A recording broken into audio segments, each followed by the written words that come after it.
everybody, it's Jeff Douglas with H2O Designs. We are here in Harrisburg, Kentucky today with a add-on project to an existing pool that has a lot of amenities. I want to show you with the covered roof area, outdoor kitchen, fireplace, a bunch of things going on here.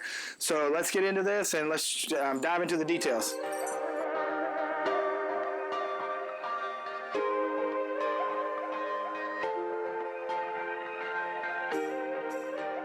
All right, so one of the things we had to consider with this area is we had an existing pool with a fence around it, but we had a driveway which had to transition from an existing fireplace. So we had to make sure that all these areas flowed together. So what we did is we took some large stepping stones and a gravel pathway and made it a transition to the driveway and took the same theme going out to the fire pit area. One of the decisions the homeowner had to make with this project was whether to do pavers, stamped concrete, or regular concrete.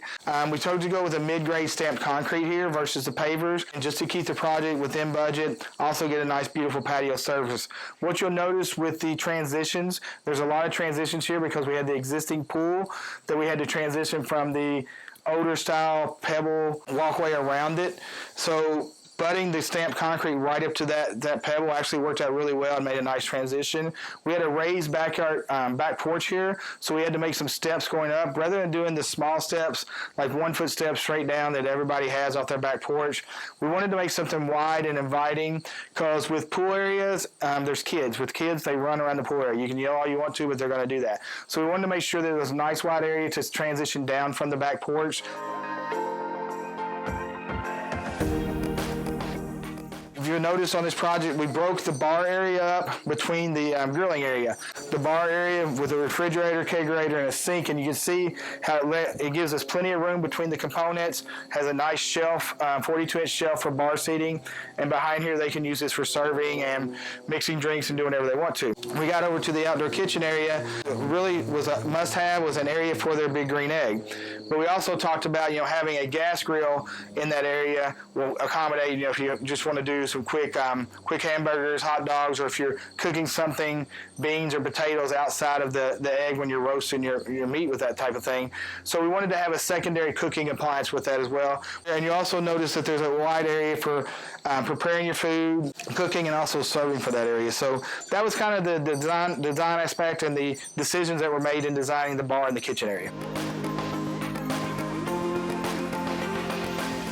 So now I want to talk a little bit of detail about the fireplace area. So as I mentioned, the fireplace was one of the key components that the homeowner wanted. When we went into designing this, we really talked about doing the slanted sides going up, talked about doing a lot of different things, gas versus wood burning. Those different options are all available. With a custom-built fireplace, we have a lot of options that we can go through. So that's one of the things we sit down with the homeowners and kind of, check off the list, gas versus wood burning. What kind of mantle do you want? I love the wood mantle we ended up going with this, natural wood.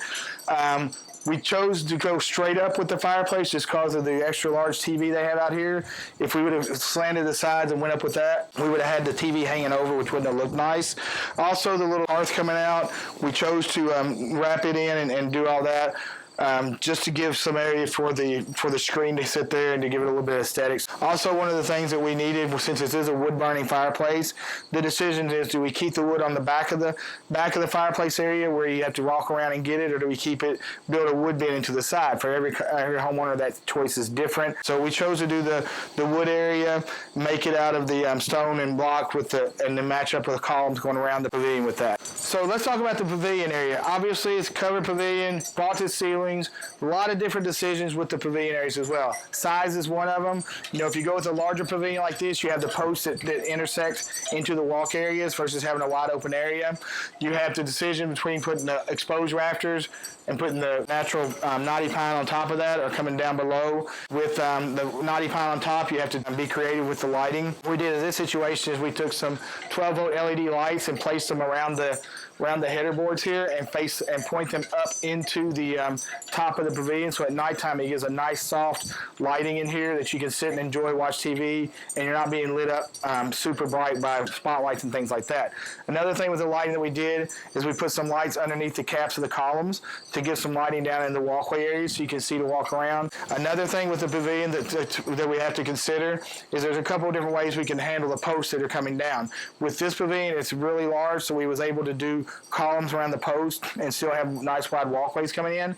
A lot of times when we do smaller pavilion areas, or if there's a lot going on with the kitchens and grill islands, we don't have that luxury of having this big of a walkway, so we have to lose the columns and wrap them in cedar or come straight down with them to make them decorative. So again, a lot of choices, a lot of different things to consider when we're designing and putting these projects together for our customers. Hope you enjoyed this, guys, and have a great day. Until next time, see you later.